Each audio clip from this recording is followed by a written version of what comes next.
Hey all, here are OS Reviews. In this video, we are taking a revisited look at the Xiaomi Mi Pad 2 here in early 2020, lightly discussing its performance and whether it's still something that's usable. So now this is a tablet that was released by Xiaomi at the tail end of 2015, pretty much hitting shelves in 2016, making it 4 years old. Another reason we're taking a look at it is the Mi Pad series remains a pretty popular line of budget Android tablets, even here in 2020. Xiaomi having recently launched the Mi Pad 4 with its tall aspect ratio, a decent Snapdragon 660. Still, to the super budget conscious, you can find a slightly older model like this Mi Pad 2 or even the first generation Mi Pad at a significant discount. In fact, as low as $50 in lightly used condition if you shop around. That's a pretty sharp contrast, as $50 puts it into the ultra budget territory next to tablets like Amazon's Fire series, for example. Body is made out of a aluminum unibody that feels very slick. This is the Champagne Gold edition, also comes in a silver. On the rear here there was an 8 megapixel camera with autofocus but no LED flash. Several microphones for noise cancellation, pretty tactile and responsive volume keys and a power key on the spine, and on the very bottom there was a pretty modern at the time reversible USB Type-C port in addition to stereo speakers on the rear. In terms of processing power, we can see that the Mi Pad 2 came with an Intel Atom X5 chipset. Here in 2020, it's definitely not the most powerful thing in the world anymore, but it's a quad-core chip clocked at 1.44 GHz, and one reason why Xiaomi chose an Intel processor was because of its support for Windows, and that's because there is a version of the tablet which runs on Windows 10, a very affordable Windows tablet essentially, and some folks have also been able to hack into it, create a dual boot system of both Android and Windows, which is another pretty interesting feature. Then on the very top we have access to a standard 3.5mm headphone jack. We are talking about a relatively slim tablet in terms of its thickness, a little bit reminiscent of the iPad mini in terms of how it feels and it's constructed, a proximity light sensor along with a front-facing webcam which is 5 megapixels. Otherwise, the display of the tablet measures 7.9 inches diagonally, so this is pretty much a 8-inch tablet, and it comes in at 2K resolution. So in terms of the screen res, it actually still is pretty up to date. In fact, this is one specification that's even stronger than on the current generation Mi Pad 4, which only has a full HD or 1080p screen. So this is going to give you a sharper PPI, which is a little bit ironic, but we do have a very good quality IPS display with wide viewing angles, pretty adequate brightness, and for a budget tablet, it really is great for media consumption. Yes, we do have slightly larger bezels on the top and on the bottom, but for a tablet, it still is, I think, decent because you're able to hold the tablet without obstructing parts of the display. Access your multitasking in addition to go back. These are touch sensitive, so they at least occupy part of the bezel and not part of the screen. Now, one thing I do want to point out is the original first generation Xiaomi Mi Pad, which came out a year earlier, pretty much in 2014, in fact has stronger graphics performance than this Mi Pad 2, because at the time they were only using Android. There was only one version that Xiaomi released, and it used the Tegra K1 chip. The Tegra K1 was a beast that was ahead of its time, and if you overclock it, benchmark scores are actually still competitive with Snapdragon chips that are released here in 2019, 2020. So really impressive raw power. However, unfortunately, Xiaomi have kind of seized any software updates to that first generation tablet, so it actually has an older version of Android for the operating system, and it also has a weaker build that was made out of a plastic unibody compared to the aluminum shell that you have on here that feels a lot more refined,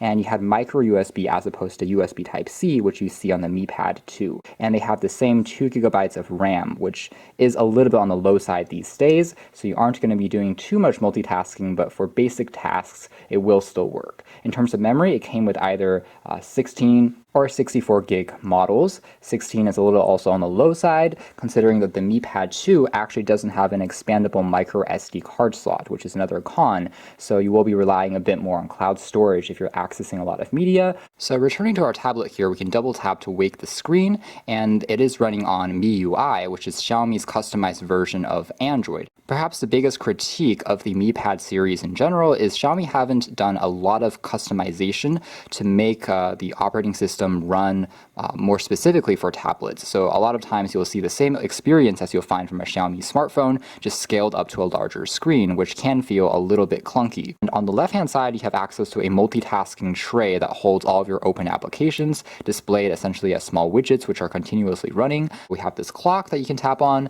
that takes you just to the typical MIUI alarm clock scheme that you can use to access things like a stopwatch, set various alarms, and whatnot. You can double tap on the home key to exit, and there's also a universal search bar that you can use to pull up various apps that you may have, files you have stored, and also search the internet. There's also things like the music player where you can tap to play and skip tracks. There's a notepad, a basic calculator that you can actually directly interact with just by tapping along without actually going into the app. And there's also a very basic calendar as well that you can access at a very quick glance to see if you have any notifications. But aside from this particular screen, which is different than on their phones, everything else is pretty much typical MIUI, including the drag down notification tray, which you can see how oversized it is.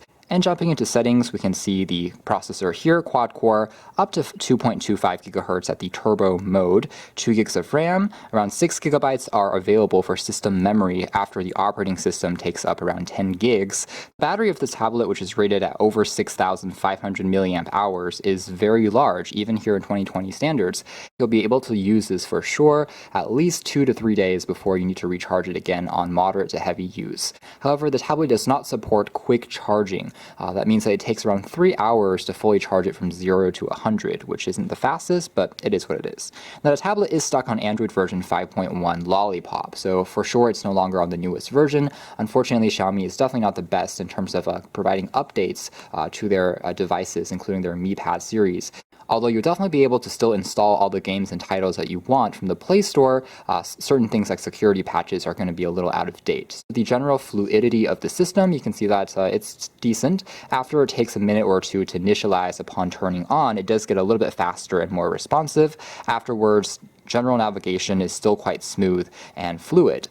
As far as the camera is concerned, at 8 megapixels, it's a pretty standard affair as far as tablets are concerned, but at least it is autofocus, and it does a decent job of scanning in documents if you are kind of taking some notes. Again, results aren't too bad. The sky here isn't super overexposed as far as camera tablets are concerned, and the great display here at 2K resolution does come into play, making it a very impressive canvas just to view back images and videos in general. With that being said, compared to camera smartphones, the quality is still not going to be quite as sharp or detailed and consistent performing under all situations, but certainly isn't bad as far as tablets go. So there is the web browser, which is from Xiaomi, but you can always use Chrome. That's a pretty standard. On the top, we just have the battery status and the connection strength for the Wi-Fi, which, by the way, the antenna bands are quite good on the Mi Pad 2. I certainly didn't have any problems in terms of staying connected to this router, even though it's in a pretty far location compared to this room. We do have a handful of apps already running right now in the background, as you can see there, and the 2 gigabytes is still keeping things, for the most part, fairly up to date. If we jump into things like the stopwatch, you can see it starts to refresh a little bit from memory compared to some of the other apps, which are retained, which are a little newer when we open them. So it doesn't perform in as robust of a fashion as if you had a 4 gigabyte or 6 gigabyte of RAM on a tablet, but things are still loading along pretty quickly. Alright, so if we jump into the Chrome browser and take a look at how it does in terms of web browsing, we can try The Verge and see how it fares. And you can see that it's actually still doing a pretty decent job. The Verge is a relatively heavy page. It's loading back the classic or desktop version of the site by default, as opposed to the mobile, which is a little bit lighter on the processing. But you can see how it's actually doing decently. It has lots of video elements, lots of ads and photos, but it's just taking a split second here for it to load. Everything is still perfectly usable and comfortable for reading back content. Let's try a different website such as BBC News, which loaded up even more quickly than The Verge. It's a less media intensive web page, less kind of video elements and ads, so you can tell that this is representative of a lighter page, and it pretty much opens in an instant. Let's take a quick demo of how YouTube works on the tablet by playing back a track and also checking out the speaker quality. We're just in the browser right now, but it still seems to be pretty responsive in terms of scrolling, and everything is still loading back without any issues. We can full screen the experience, and because it isn't a tall aspect ratio, there is a bit more of letterboxing on the top and the bottom portions, but not too bad. The aspect ratio of the screen, which is closer to 4:3, does make it a little better for reading back articles and accessing web pages, like a book, compared to video, which prefers widescreen, but still, I think has a good compromise overall. Quality for the speakers is definitely above average. It doesn't distort even at higher volumes, has pretty satisfying mids, and a very dynamic sound for a tablet speaker. And you can always use your wired headphones in addition to wireless ones using Bluetooth, so it gives you a lot of versatility there. So pretty good sounding, even though they aren't front facing, but at least it is a stereo pair that gets surprisingly loud. And we kind of cranked up the resolution actually to 4K, but you can see the display here will now take advantage of all those crisp pixels, giving a very kind of a detailed look. It seems to handle it still all right. We are using the browser right now, which is a bit more clunky, but if we jumped into the YouTube app, it would still play along at a relatively smooth speed. This is a pretty long video though, so it's buffering for a little bit. Now, as far as mobile gaming performance is concerned, for lighter, less demanding titles, puzzle games, things like Stack, it certainly will work without any issues. If you are running a really graphically intensive game like PUBG or Asphalt 9, you do have to be more conscious that the processor by 2020 standards is definitely on the lower side.